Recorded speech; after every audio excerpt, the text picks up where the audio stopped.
Carcassonne, Noël 2002. Ce soir, le réveillon sera féerique. Les décorations brillent de mille feux. La nuit va être longue. Le centre-ville a revêtu ses habits de fête. Sur la Grand Place, les patineurs profitent du plaisir de la glace. Et sur le marché de Noël, on déniche les derniers cadeaux dans les petits chalets en bois. Tout est prêt pour le réveillon. Au pied de l'arbre, le Père Noël a déposé les cadeaux de sa hôte tellement attendus par les petits. Noël, une fête de famille. Grands-parents, enfants, petits-enfants, tous réunis autour de la dinde au marron et de la bûche.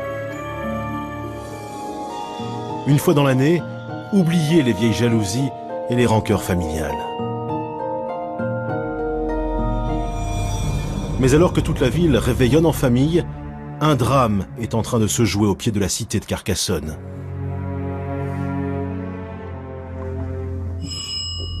Le lendemain, invité pour le déjeuner de Noël par son ex-mari, une femme, Francine, sonne à l'interphone.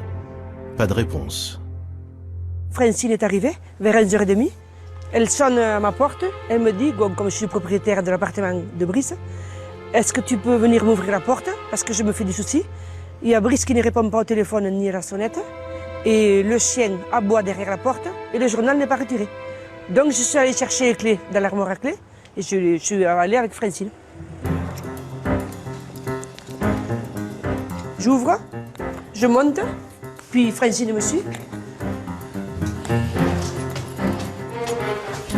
Voilà, donc c'est là que Francine me dit, j'ai un mauvais pressentiment. Je reste en bas. Je me suis dit, moi j'y vais.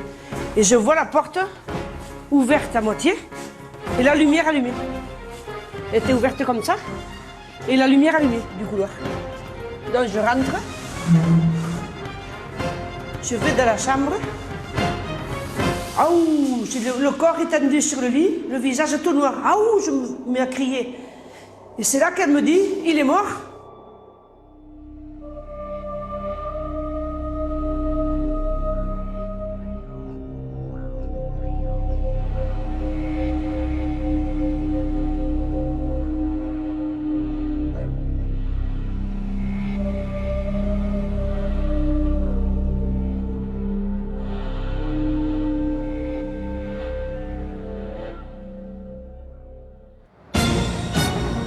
« 16h30, le corps d'un homme de 77 ans vient d'être retrouvé à son domicile à Carcassonne. Il aurait été assassiné hier soir dans des circonstances encore inconnues. Cet homme retrouvé mort le lendemain de Noël, étouffé sur son lit, le visage tuméfié, c'est Brice Bourounet. Père de 4 enfants, divorcé 2 fois, il vit une petite retraite tranquille dans le quartier de la Trival, à quelques pas de la cité. Brice Bourounet, une figure locale de Carcassonne. Ancien coureur cycliste, il connaît son heure de gloire dans les années 45-50. Sa petite taille et sa ténacité en ont fait un grimpeur émérite. Il court alors auprès des plus grands et va même jusqu'à battre un certain Vietto en 45, le grand champion de l'époque. Il a fait un coup de jarnac à tous les cracks, quoi. Mais bon, ça peut arriver. Les cracks étaient un peu cuits ce jour-là. Et lui, lui, il était en forme. Alors il les a bananés un peu, bon, voilà. Jean-Paul, c'est l'aîné des 4 enfants de Brice. Passionné de mécanique et de vélo, c'est son père qui lui a transmis le virus. C'est sa vie, le vélo, c'est sa vie. Ça l'a fait voyager quand même, le vélo, quoi. Ça l'a fait courir un peu. Il a couru à droite, à gauche, quoi. Il aimait le sport, quoi. Il aimait le sport, il aimait les gens, il allait vers les gens, quoi, je veux dire. Il n'y avait pas de... Ce qu'il aimait, ce qui l'intéressait, c'est avoir le groupe, s'échanger, cet enthousiasme qu'on a là. Bon, Sa carrière de champion terminée, Brice Bourounet ne tourne pas pour autant la page du vélo. Il ouvre un magasin de cycles et crée sa propre équipe de coureurs. Des jeunes du coin qu'il forme entraînent l'équipe gratuitement en matériel. Brice devient alors le bon samaritain de la petite reine. Il les amenait sur les courses, il les conseillait, bon, comme c'était un ancien, et puis en plus il portait sa marque Bourounet, donc pour lui c'était une faveur. Et puis les garçons, quand ils gagnaient une course, ils portaient le bouquet, ils lui donnaient le bouquet en remerciement de sa gentillesse et de son savoir-faire pour le vélo, quoi. Le vélo ne sera pas la seule passion de Brice Bourounet. À l'approche de la retraite, il décide de réaliser son rêve de gosse, jouer de l'accordéon. Il pousse la porte de cette école de musique à quelques mètres de chez lui. Le piano à bretelles ne le quittera plus jamais. 1, 2, 3, 4. C'est sa propriétaire, Christine Possoko, professeure d'accordéon, qui lui enseigne les bases, ici même, dans cette salle au sous-sol. La passion de l'accordéon va désormais remplir la vie de Brice. 2, 3. Il jouait toute la journée de l'accordéon parce que comme on passait devant chez lui, que souvent le volet ouvert, fenêtre, on l'entendait tout le temps jouer. Tout le temps jouer. C'était sa passion. Puis on arrivait chez lui, l'accordéon ouvert, les partitions partout. Tout le temps. C'était un passionné d'accordéon. Pour son âge, c'est vrai que... Il rêvait de faire danser les gens. Parce qu'il aimait beaucoup danser, il aimait la fête. Et donc, c'est l'instrument par excellence pour faire l'animation, l'accordéon, en fait. 1, 2. À 60 ans, l'ancienne star du cyclisme est de nouveau adulée à Carcassonne. Ah oui, pour être ambiance, il savait le faire. Hein. Ah oui, il avait la cote pour ça. Le public, il était content, quoi. Mineur, qui nous raconte de belles histoires. Aguizou. Alors, celui-là, je le présente ou je le présente pas? Vous ne le connaissez pas tellement. Gilles. Voilà. Il aimait faire la fête parce qu'il aimait voir les gens heureux, quoi. Il savait que ça mettait du soleil dans le cœur des gens.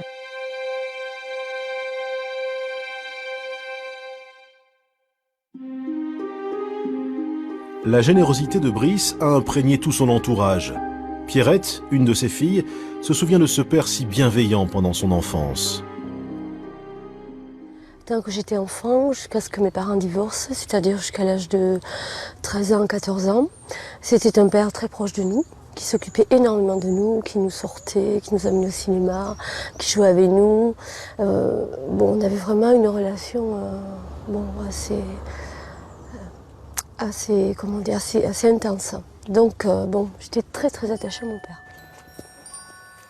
À quelques mètres de chez Brice, son ami de toujours. Bonjour Thérèse. Ça va? Tu vas bien? Ah bon, quand c'est pas vu, ouais. Pour elle, une des raisons de vivre du vieux Brice, c'était simplement les autres. Tu sais comment il était, il rendait de service à tout le monde. Et moi, je l'appelais SOS Papa Boubou. Ouais, Boubou, ouais. J'avais un robinet qui pétait ou n'importe quelle petite bricole de la maison. Oui. Et ben, je l'appelais, alors il venait, puis il faisait tout ce qu'il pouvait pour me dépanner. Il s'occupait des jeunes aussi, tu te rappelles? Oui. Quand il tenait son magasin de vélo, là, nous, on avait des jeunes de la DAS qui étaient en pension à l'auberge. Il en avait pris un pour lui apprendre le métier.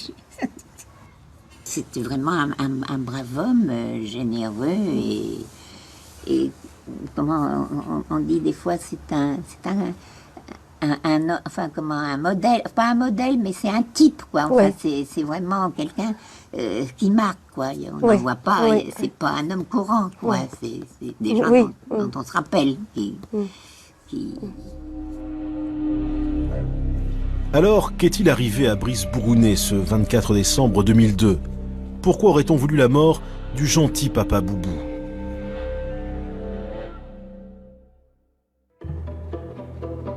Le lendemain du réveillon, lorsque Christine Possoko découvre le corps de Brice, elle veut appeler les secours. Mais là, surprise. Je téléphone, après je prends le téléphone qui était là, donc pas de tonalité. Je regarde le fil coupé et je vois qu'il y avait beaucoup de désordre. L'appartement aurait été retourné. Je ne m'étais pas aperçu qu'il y avait le contenu de l'armoire qui était renversé sur son lit, avec des chaises, des coussins, de tout. Il avait une ceinture sur lui, donc j'ai compris que c'était une agression. Peu de temps après, les secours arrivent sur les lieux du drame. L'enquête est confiée à la police judiciaire de Perpignan. Yannick Salabert est chargé de l'affaire Bourounet. La PJ n'a que très peu d'indices. On n'avait aucune piste au tout départ. Au départ, on a simplement un monsieur qu'on retrouve allongé sur son lit avec des traces de coups, de poinçons, avec une fouille de son domicile, avec également quelques indices, des cigarettes notamment, comme si avant de mourir il avait bu un café ou échangé quelques propos avec des gens. On se rend compte qu'il y a vraisemblablement des gens qui sont rentrés chez lui sans effraction, puisqu'il n'y a pas de... aucune des portes, ni celle de l'immeuble, ni la sienne n'a été forcée. On a tout de suite pensé à des gens qui étaient venus pour le voler, grosso modo. Un vol qui aurait mal tourné, l'entourage de Brice est sous le choc. Son ami Édouard Montanuy est resté abasourdi par la nouvelle. C'est la catastrophe. Ils avaient tué Brice. Surtout mourir dans ces conditions-là. Comme ça, étouffé, assassiné. Et sur le moment, j'ai été affolée. J'ai même pas pleuré, j'ai pas pensé à ça. C'était de l'ordre de l'irréel, quoi. C'était de l'ordre de l'irréel. Je me suis dit, c'est pas possible. Moi, j'arrivais pas à le réaliser. Pourtant, cet homme qu'on nous présente comme le Père Noël de Carcassonne est seul le soir du réveillon. Car ce jour sacré le plus important de l'année, cette fête dédiée à la famille, le vieux Brice l'avait en horreur. Il aurait dû passer la fête de Noël en famille, surtout. Il aurait dû avoir sa famille. Il aurait dû avoir ses enfants avec lui. Et il était seul, effectivement. Comme vous dites, il était seul. Ça, je ne peux pas vous dire pourquoi. La famille Bourounet est déchirée depuis le divorce des parents. Ma mère a divorcé de lui, et puis après il s'est coupé de nous, c'est tout. Il s'est senti, comme beaucoup de maris, il s'est senti un peu rejeté par toute la famille, et puis il a coupé, quoi. C'est lui qui a coupé. Et après, bon, c'est difficile de tout reconstruire, quoi. Après le divorce, ça a été un autre personnage. C'est-à-dire quelqu'un qui a pris beaucoup de distance avec nous, qui ne s'est plus occupé de nous, qui n'a plus fait de pas vers nous. Ça a été le contraire. Cette année-là, Pierrette l'avait encore invité à partager la dinde de Noël. Nouveau refus. Et cette fois, Brice va le payer très cher. Il voulait tout simplement pas venir, mais peut-être pas venir parce que peut-être c'était difficile pour lui aussi de venir avec sa fille, pour d'autres, parce que Noël, c'est quand même un rappel c'est en famille, ça fait ressurgir des souvenirs anciens et c'est toujours difficile ces périodes-là quand la famille est en rupture. Ce qui intrigue Pierrette, en revanche, c'est une curieuse rencontre chez son père, 2 jours avant le drame. Vous l'avez trouvé différent? Il y a quelque chose qui a pu vous... Oui, moi je l'ai trouvé inquiet. En fait, il attendait des gens. Il attendait un couple qui venait de Nîmes. Ce couple-là, il est arrivé quand on partait. En fait, ils ont sonné, nous on descendait les escaliers. On les a rencontrés en bas de l'escalier. Et ce monsieur, il nous a même pas dit bonjour, ce couple-là. Nous, bon, visiblement, c'était des gitans, mais très, très bien mis. Et il s'est adressé à mon père directement. Il lui a demandé où était la batterie, je sais pas quoi. Mon père a regardé dans le placard à balai qu'il y avait dans les escaliers de l'immeuble. Et il a dit non, il n'y a rien, etc. Moi, je suis restée là. Je dis mais qu'est-ce que c'est ce truc? Je suis repartie quand même perplexe. Cette femme-là, c'était une gitane très bien habillée, qui n'avait pas le look. Et voilà, elle m'a surpris cette femme. J'ai senti un truc. Bon, comme s'il venait la présenter à mon père. Je sais pas, j'ai senti quelque chose de pas très clair. Qui étaient ces mystérieux amis à qui Brice Bourounet a ouvert la porte? Depuis quelque temps, ces fréquentations faisaient jaser dans l'immeuble. Je trouvais bizarre qu'il y ait des gens à la tête un peu bizarre, des gens qui n'étaient pas du coin, qui n'étaient pas de la ville, qui étaient d'autres départements, qui venaient chez lui. Et physiquement, ils étaient un peu... Bon, ça faisait un peu peur des fois, de voir les personnes qui rentraient chez lui. Les enquêteurs suivent la piste. En fouillant dans la vie du vieux Brice, ils découvrent que le septuagénaire avait un point faible, les femmes. On s'est aperçu assez vite que cette personne fréquentait le milieu gitan. Je crois qu'il avait été escroqué, des jeunes femmes lui avaient vendu des matelas, lui avaient fait croire à des prix prohibitifs, quoi. Donc bon, on s'est rendu compte qu'il avait fait l'objet d'escroquerie. Il lui avait proposé son aide pour faire le ménage, mais ils n'avaient jamais fait le ménage, par contre il avait bien encaissé l'argent. C'est ce genre de petites escroqueries dont il a été victime. Bon, c'est une petite escroquerie, sauf que pour quelqu'un qui n'avait pas une pension très élevée, c'était pas quelqu'un de très riche, là, M. Bourounet, bon ben, ça avait pesé sur son mode de vie. Bourounet, un pigeon facile à plumer pour ces femmes gitanes.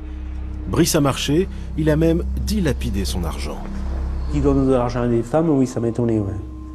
Ça m'a étonné, ouais. Ça m'a étonné, ouais. Mais ça, j'ai pas compris, là, ouais. Mais c'était après son accident aussi. C'est ça, le truc, ouais.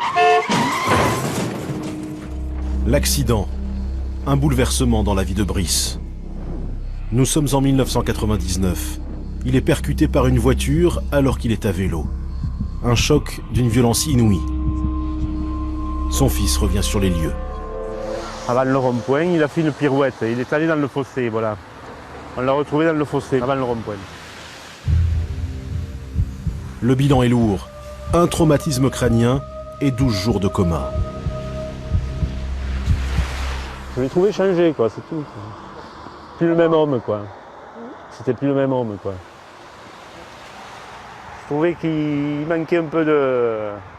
Son raisonnement, il était clair, mais par moments, ça basculait, quoi. C'était pas trop cohérent, ce qu'il racontait, quoi. Pour le docteur Pécastin, les séquelles après un tel accident peuvent être nombreuses.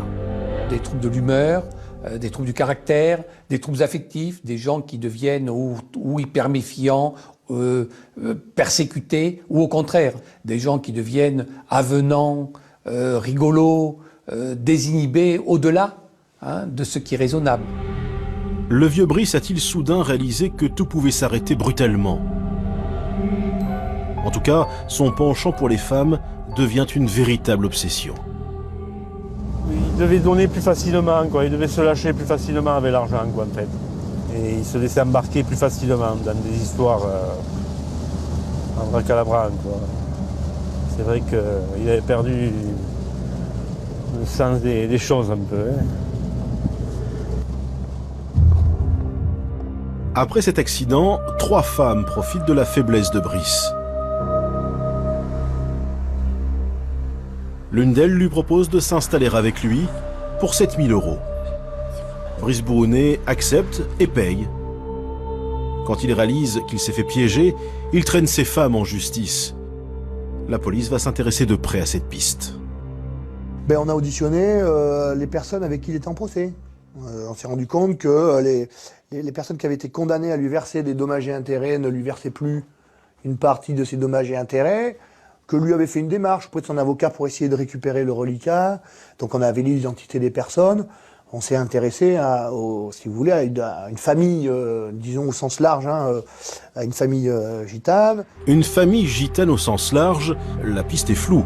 L'enquête va-t-elle enfin découvrir un indice sérieux? On avait des bribes de renseignements. On avait également saisi des cigarettes, ce genre de choses, sauf que, contrairement à ce qui se passe dans les films américains, on n'arrive pas toujours à déterminer des traces d'empreintes digitales ou même des traces d'ADN. En d'autres termes, l'enquête piétine. La police n'a pas de piste fiable. Serait-ce un crime parfait? Cet acte terrible qui a touché une figure locale de Carcassonne va-t-il rester impuni? Coup de théâtre. 1 an et demi après le meurtre, une nouvelle incroyable fait le tour de Carcassonne. Un homme vient de se livrer à la police. Il affirme avoir tué Brice Bourounet. Cet homme, c'est Alexandre Both, un gitan de 34 ans. Maître Serre est l'avocat commis d'office. C'est lui qui a défendu Alexandre Both.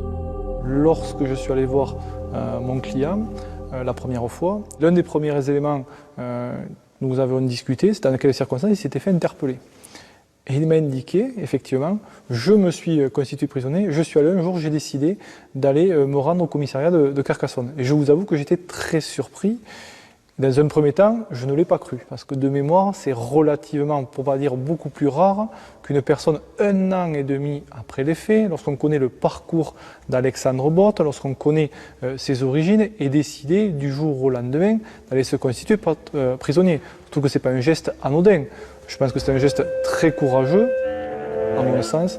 S'il avait voulu disparaître du département et j'allais dire du territoire national, vous savez, on est à quelques dizaines de kilomètres de la frontière espagnole, et bien évidemment, il aurait très bien pu disparaître, et à mon sens, on ne l'aurait jamais retrouvé.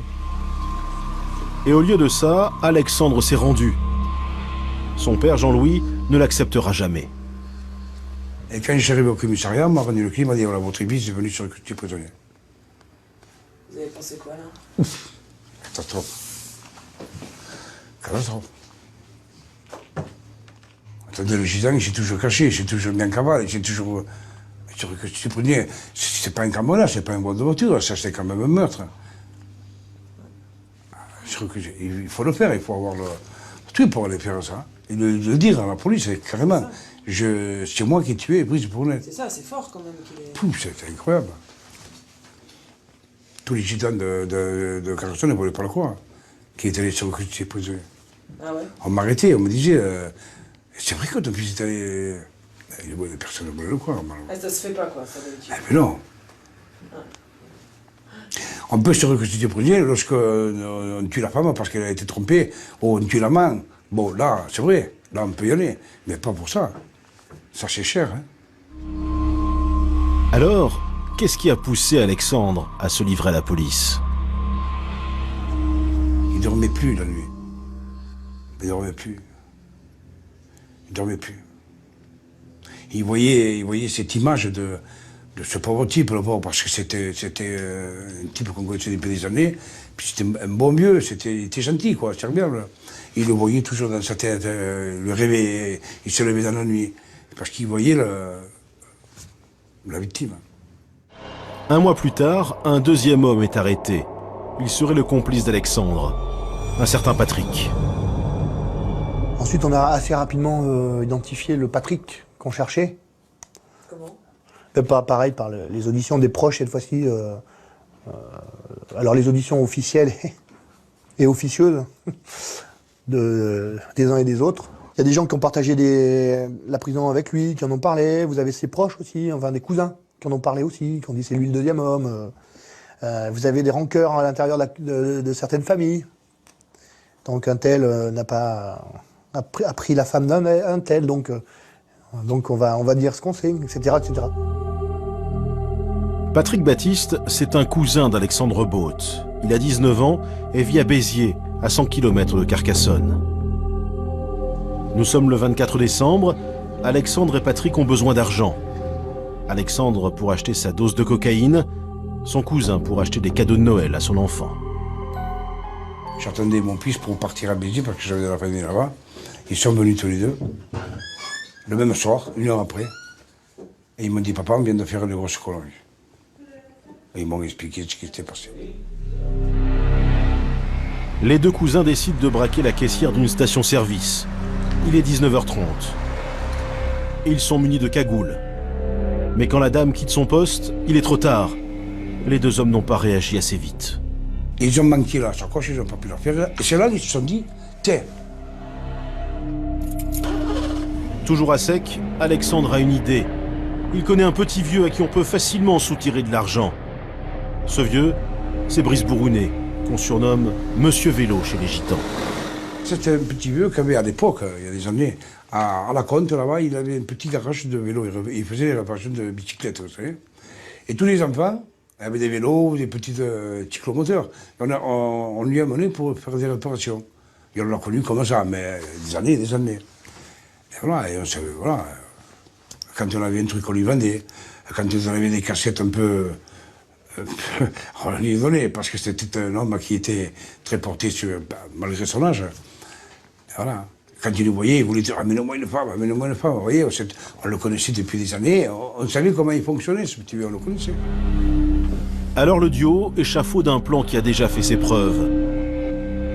Il débarque chez Bournet, Brice leur ouvre la porte, un verre, quelques cigarettes, et une offre alléchante, une certaine Yasmina. Écoutez, j'ai une femme sur Toulouse, mais on n'a pas d'argent pour aller la chercher. Est-ce que vous pourriez m'avancer l'argent pour aller chercher cette femme et vous l'amener?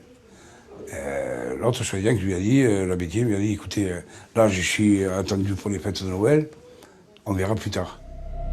Apparemment, cette fois, Brice ne tombe pas dans le panneau. Il raccompagne les deux hommes à la porte. Et comme ils n'avaient pas d'argent, ils lui ont sauté dessus, et voilà, hein, c'est arrivé ce qui est arrivé. Hein. Selon leur version, Alexandre, le plus âgé, conduit le septuagénaire de force dans la chambre. Pendant qu'il l'immobilise, Patrick, lui, fouille le salon. Mais dans la chambre, Brice se débat. Avec ses mains, Alexandre veut l'empêcher de crier. Mais après 5 ou 6 minutes, Brice Bourounet meurt, étouffé. Patrick, qui n'a rien trouvé dans le salon, entre dans la chambre. Il aperçoit Bourounet, inanimé, et panique. Une dernière fois, il fouille l'armoire, s'empare d'une valise contenant une vieille caméra et de 30 €. Comment ces deux hommes ont pu basculer? C'est peut-être dans leur univers familial que se cachent les premiers éléments de réponse.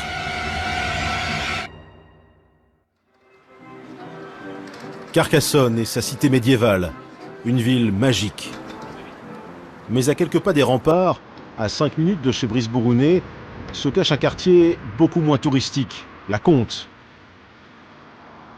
Un quartier populaire, plus connu pour son insécurité et ses HLM que pour ses belles pierres.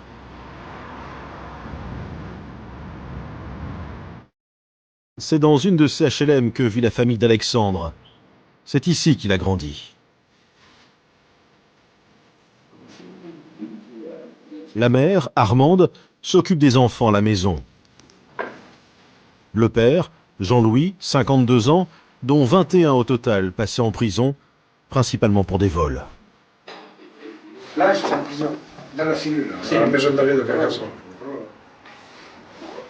Pour la banque, pour un cambriolage de banque.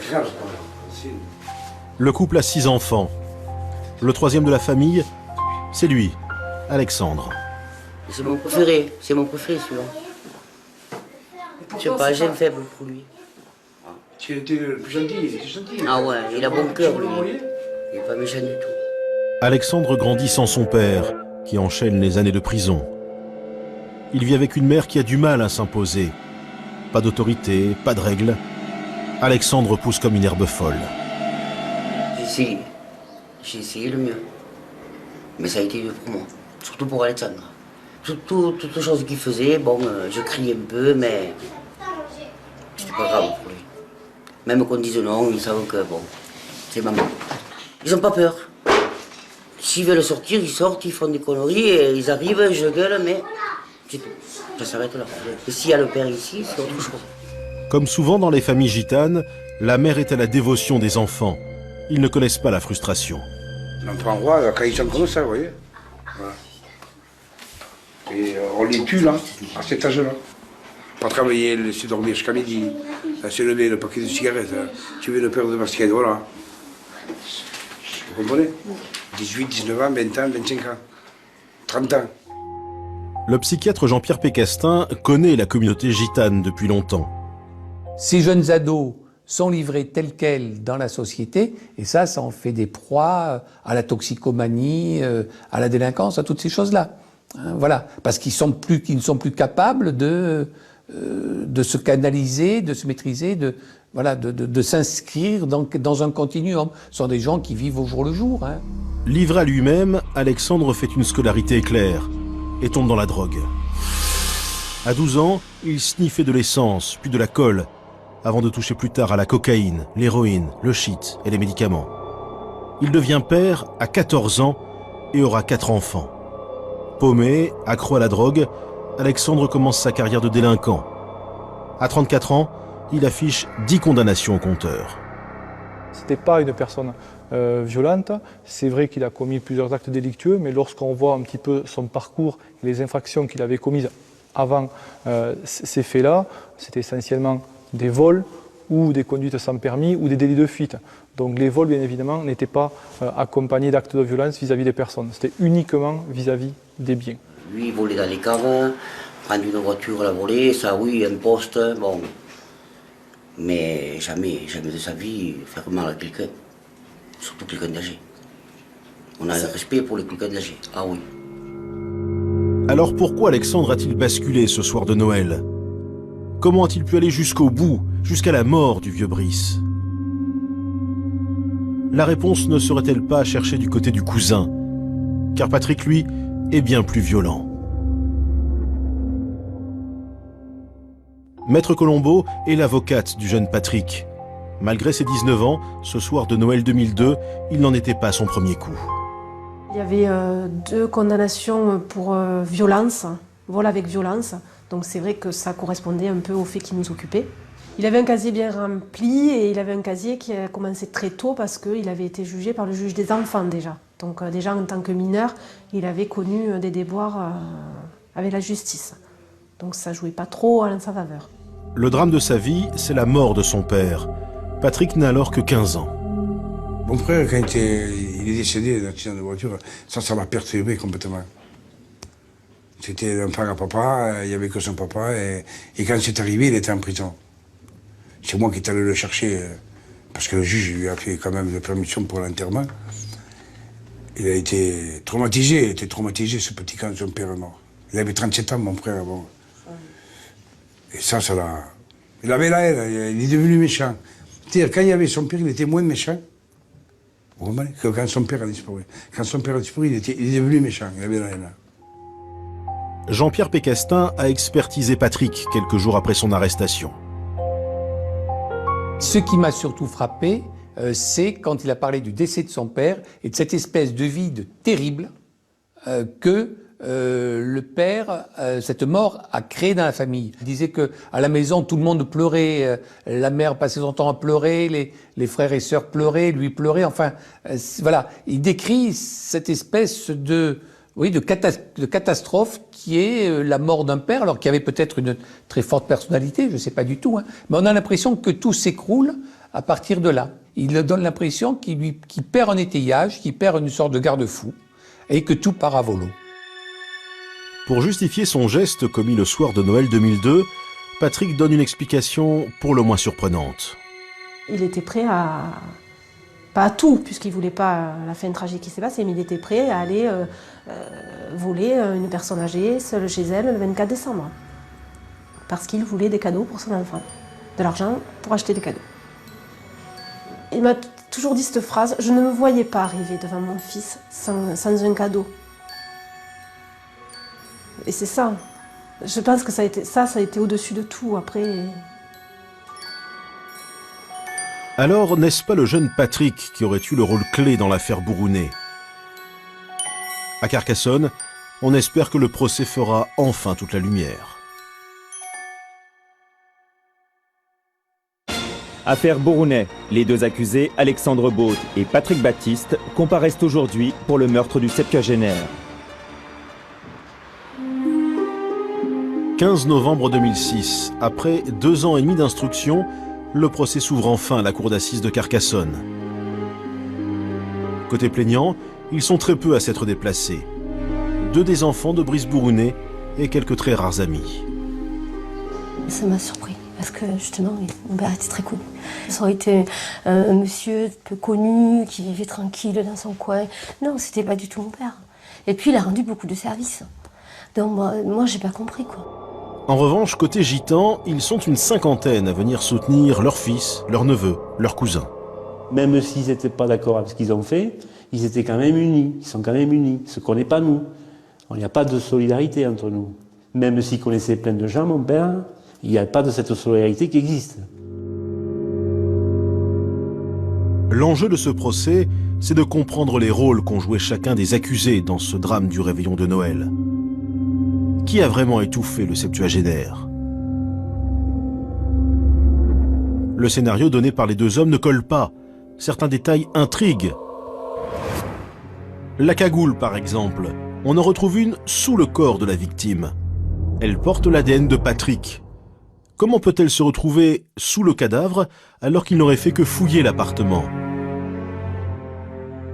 Patrick Baptiste a une explication. Avant d'arriver chez Brice, il aurait accroché sa cagoule à la ceinture de son pantalon. La suite, c'est son avocate qui la raconte.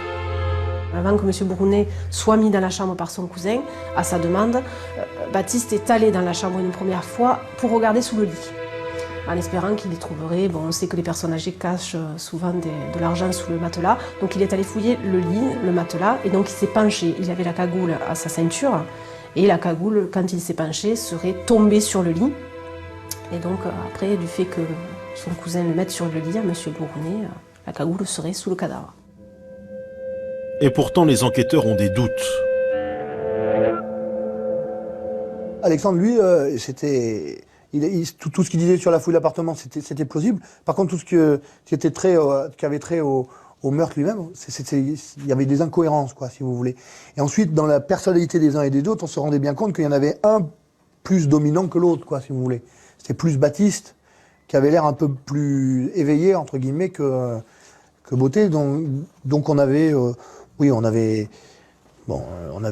avait tout de suite subodoré le fait que c'était plutôt lui qui avait procédé qui avait étouffé M. Bourounet, et puis que pendant que Beauté fouillait, quoi.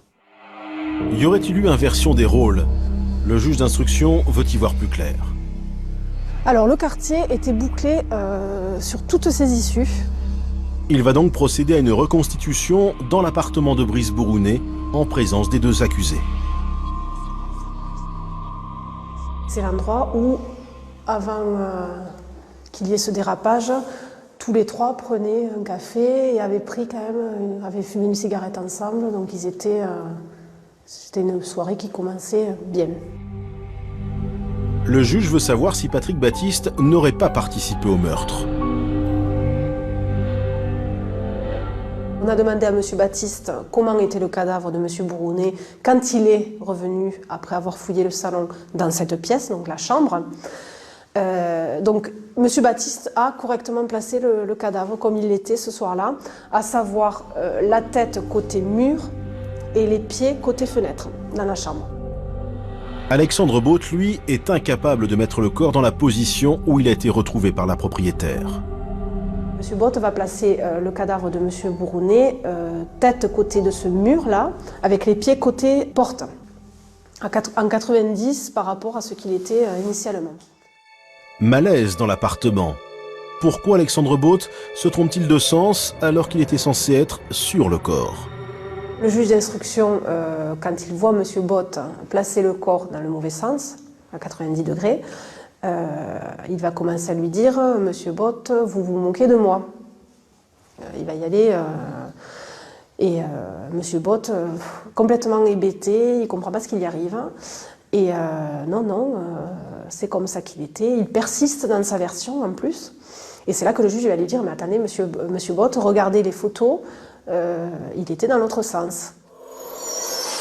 À ce moment-là, l'étrange réaction d'Alexandre Both achève d'emporter la conviction du juge d'instruction. Il va avoir le visage tuméfié de M. Bourounet et là il va avoir un choc parce qu'il ne pensait pas qu'il était dans cet état-là au niveau visage. Il est très choqué.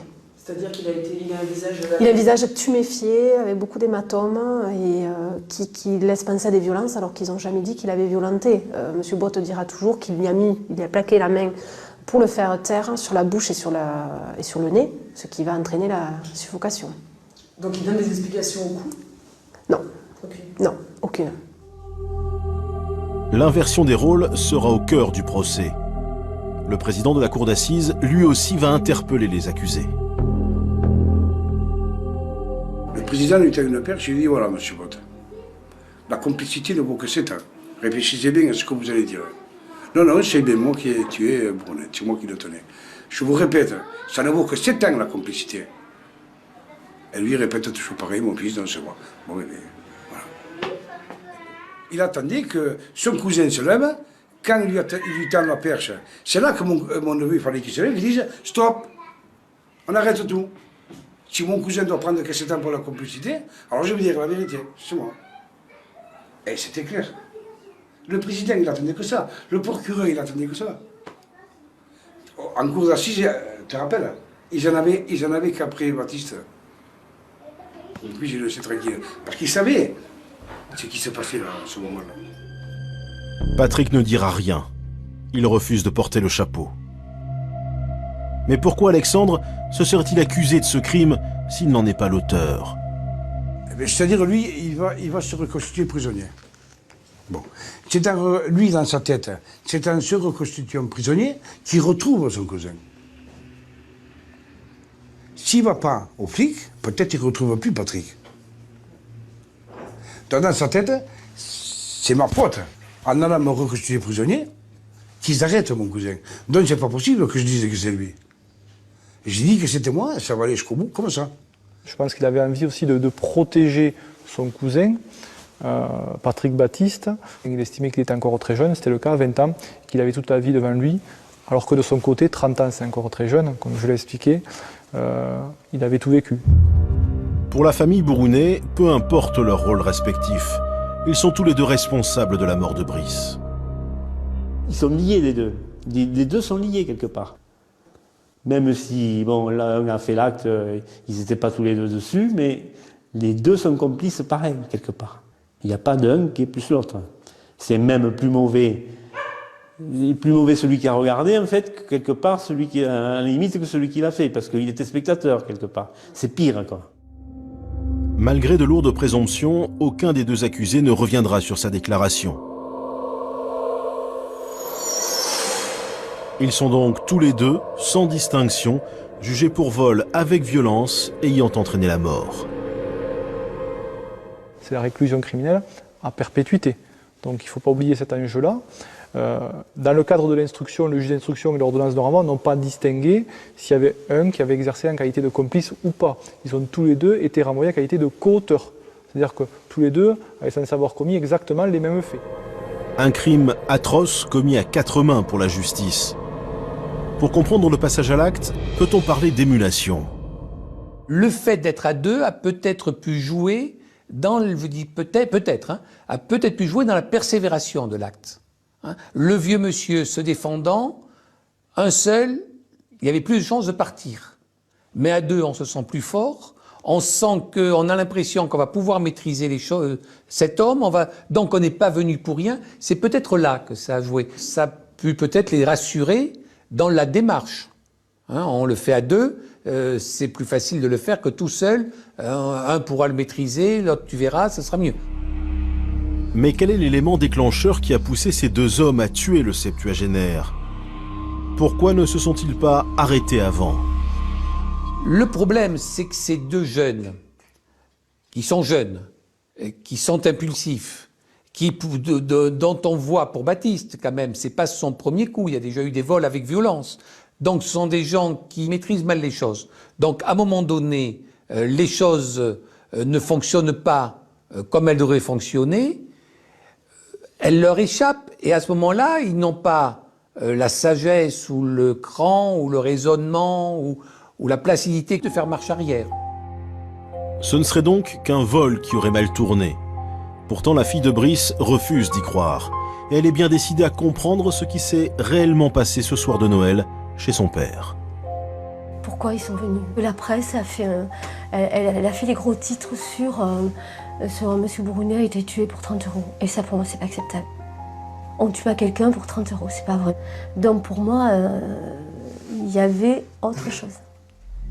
De fait, au milieu du procès, un enquêteur jette le trouble. Curieusement, les deux comparses auraient bâclé la fouille de l'appartement.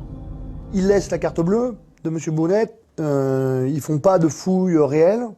Il y a quelques éléments qui avaient au moins autant de valeur que la caméra qu'ils ont prise. Donc effectivement, est-ce que la fouille n'a pas été faite pour faire croire à un cambriolage qui a mal tourné, dans un premier temps dans leur esprit? Les deux cousins auraient-ils maquillé la scène du crime? Aurait-il en réalité assassiné le vieux Brice Bourounet? Mais pourquoi? Pierrette garde en mémoire le procès de son père contre ces femmes qu'il avait escroquées de 7 000 € et qui lui devaient encore de l'argent. Je pense que c'était pour éliminer mon père et en même temps, la dette était payée, quoi, puis remboursée, puis c'est tout. Parce qu'il devait quand même une somme d'argent. Donc, et que mon père était allé les trouver et qu'il n'était pas du tout prêt à lâcher le morceau. Et que là, les gitans, ils ont bien vu qu'il n'était pas prêt à lâcher le morceau, à laisser tomber. Mais qui aurait commandité un tel meurtre? D'après la police, il y aurait un lien entre cette escroquerie et la mort de Brice. Un certain Jean-Louis Baptiste. Une des hypothèses de travail, c'était que Jean-Louis Baptiste était le commanditaire d'un meurtre, quoi, d'un assassinat. Dans quel but? Dans un but pour faire taire M. Bournet, pour qu'il arrête de les harceler, pour qu'il arrête de payer tous les mois. Ceci dit, vu la petitesse des sommes remboursées, c'était 20 € de mémoire, hein, c'était 20 € par mois que les parties civiles, les deux, devaient rembourser. Donc, si vous voulez, c'est une hypothèse, un meurtre pour 20 € par mois, on n'a pas... Bon, de toute façon, les éléments matériels ne nous permettaient pas de le dire. Hein. Un mobile bien mince et pas de preuves. Pourtant, la police continue de soupçonner Jean-Louis Baptiste. Jean-Louis Baptiste, au départ, on pense que c'est lui l'instigateur des escroqueries. C'est lui qui a choisi, qui a envoyé sa femme, dans un premier temps, puis sa belle-fille, entre guillemets, chez M. Bournet. Donc c'est lui qui a identifié Bournet comme une cible potentielle, possédant de l'argent. C'est lui d'ailleurs qui, à l'occasion de l'audition qu'on a pu faire de ses proches, c'est lui qui dit à ses proches que cette personne a un coffre chez lui. Alors il n'en sait rien, il ne sait même pas s'il y a de l'argent dans le coffre, mais bon, pour lui, M. Bournet est quelqu'un qui a de l'argent et qui mérite d'être un escroqué, qui mérite d'être une cible pour sa petite association d'escrocs et de malfaiteurs. Et donc c'est lui qui vraisemblablement a au moins volontairement donné l'idée à Alexandre Baud d'aller chez M. Bournet, parce que sinon Alexandre il ne connaissait pas M. Bournet, il n'avait aucune raison de le connaître. Jean-Louis Baptiste est donc mis en examen pour complicité dans le meurtre de Brice Bournet. J'ai pris peur, parce qu'à un moment donné, j'ai dit, c'est pas possible, je vais tomber pour ça. Et croyez-moi, j'étais assez malheureux que mon fils ait fait ça. J'allais pas envoyer mon neveu et mon fils chez ce petit vieux pour lui faire du mal. Jamais de la vie. Je suis assez capable, moi, à l'époque, hein, d'aller ouvrir une porte ou faire quelque chose pour prendre des sous. Pas envoyer mes enfants là-bas.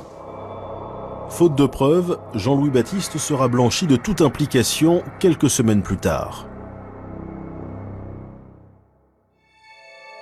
Les zones d'ombre de cette affaire ne seront jamais éclaircies. Mais après 3 jours de débat, les jurés ont dû trancher. Le verdict tombe. 20 ans de réclusion pour Alexandre, 20 ans également pour Patrick. Un verdict qui s'explique par la popularité de la victime, par l'appartenance des accusés à la communauté gitane et par la date du crime. Sur l'aspect psychologique et émotionnel, notamment des jurés et peut-être de la salle, je pense que ça peut y avoir effectivement un certain retentissement, puisqu'on est dans une période effectivement où généralement toutes les familles se rejoignent. On participe effectivement, on partage des moments de convivialité, de proximité. Donc 24-25 décembre, la mort d'une personne, certes une mort c'est toujours effectivement une situation tragique, mais a fortiori lorsque ça se déroule dans ce contexte où généralement on s'attend plutôt à des moments sympathiques et de bonheur plutôt qu'à ces événements-là. Alors le fait que ça se soit passé le 24 décembre, ça les a influencés par rapport peut-être au fait que cette personne elle était toute seule ce soir-là et qu'ils ont profité que cette personne soit seule un 24 décembre, la veille de Noël, alors que c'est une période de fête, qu'on doit tous s'aimer, hein, se pardonner. Ben, ces personnes-là ont tué M. Bournet. Les accusés écopent exactement de la même peine. Alexandre n'a pas réussi à protéger son petit cousin. Il a été surpris que la peine a été exactement la même, tant pour son cousin que pour lui-même. Son interrogation, c'est pourquoi on a pris la même chose alors que j'ai déclaré que c'était moi qui avait commis l'acte fatal vis-à-vis de Brice Bournet. Le procès a été dirigé comme le fait que c'était pas cette version qui était la bonne et ça n'était une autre. Donc ils n'ont pas voulu distinguer, en ayant peur de faire une erreur peut-être, en distinguant. Fin du procès. Les accusés demandent pardon à la famille de Brice. Ça n'a rien excusé, ça n'a rien. Mais bon, je me suis dit, bon, il y a un petit peu d'humanité, parce que quand même je les voyais comme des êtres, je les vois toujours comme des gens pas normaux, quoi. C'est pas, des hommes pas normaux.